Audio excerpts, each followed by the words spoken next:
Did you know that you can actually use Shakespeare's verse to help guide you to the pronunciation of words and names you're not familiar with? Take this line, for example. I was doing a reread of Taming of the Shrew recently, and I came across this name. Now, if you're familiar with this name and know how to say it right off the bat, bravo, gold star, but I do not.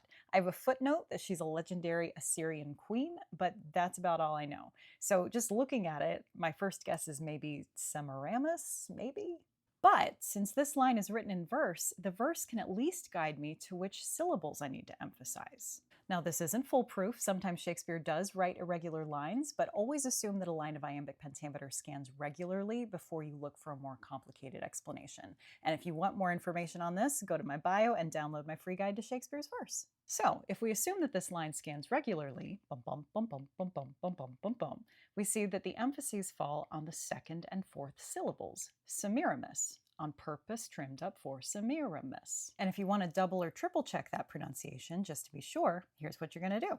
We're going to use a Shakespeare search engine. Now, there are several. Today I'm using the Folger Shakespeare library, and I'm going to look to see if this name was used anywhere else in Shakespeare's complete works. And as we see, he used it 3 times, once in Taming of the Shrew and twice in Titus Andronicus. And if we look at these 2 examples from Titus Andronicus, this goddess, this Semiramis, this nymph, and I come Semiramis, ne Barbris Tamra, we see that this name scans the same way, emphasis on the second and fourth syllables every single time. So that's a pretty strong indication that that's how Shakespeare wants us to pronounce it. This particular line has a couple of elisions and an extra unstressed syllable at the end, but that's pretty common.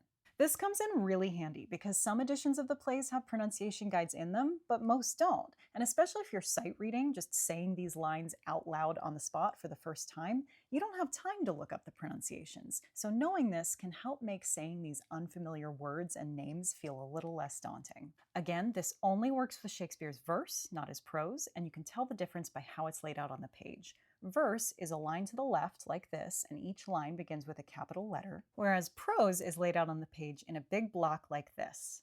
This was a little advanced, so if at any point you were confused, don't panic. You're going to go to my bio, download my free guide to Shakespeare's verse, and it'll make even more sense.